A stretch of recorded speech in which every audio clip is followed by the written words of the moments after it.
na tayo nasabugan ito, kaya safety ang mata.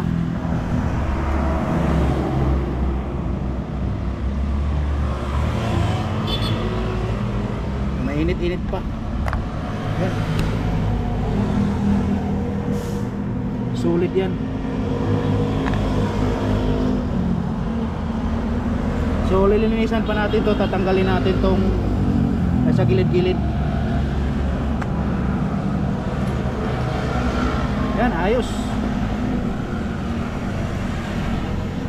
Ayan, oh. Hindi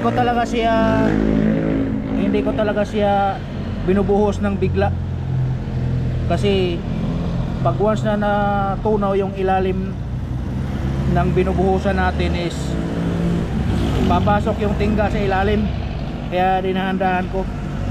Pwede naman diretsuhin pag makapal yung ilalim, kaya lang lesson learned na rin ako, kasi nung nirikta ko yun, may posibilidad na mag short yung ilalim pag nabuhusan ng tingga yung ilalim, kaya inutay-utay ko siya. Pero solid yan, kumapit talaga yan, nagano siya, tawag dito, na penetrate talaga yan siya. So yan lang, marami pa akong postehan, meron pa akong chinarge doon muna kasi walang voltahe. So yan.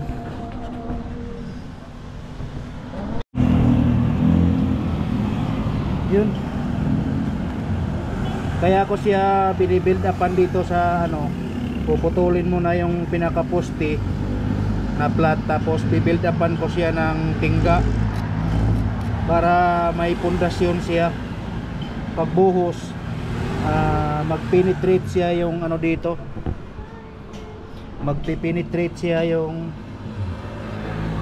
tingga dito na mainit, kaya napakatibay talaga niya.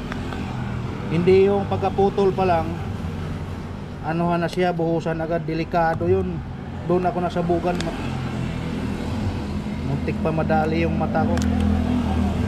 So dapat ano, pagkaputol ng pinakaposte, dapat bibuild upan muna siya bago lagyan ng pulmahan para matibay. Wag lang talaga dire-diretso yung buhos, kasi pag sobrang init, itong dito banda is malusaw din yan, kaya yung tingga dadaloy sa ilalim. Tapos pag dumaloy sa ilalim, maghaharang sa mga plates doon, positive, negative, possible na bigla na sumabog. Yan yung nangyari sa akin. Hindi masyadong makapal yung build up ko, pag buhos ko na ano, biglang sumabog, mukha talaga. Wala pa naman akong salamin nun. Ayan, linisan lang natin to para maging flat, tapos papatungan na natin siya ng pulmahan, tapos bubuhusan. So ganun lang ang proseso nito. Ayan yung ginawa ko kanina. Ito na yung last two. Ito na yung pangatlo kong poste ngayon. Maganda sana kung diretso yung buhos, kaya lang delikado, kasi mas maganda yung kahit dahan-dahan naman, kahit katulad nito. Medyo magaspang siya, pero alam kong solido yan, puro yan, pati ito.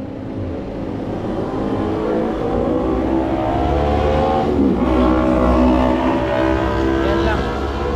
Huwag kalimutan mag-follow at saka mag-subscribe sa atin.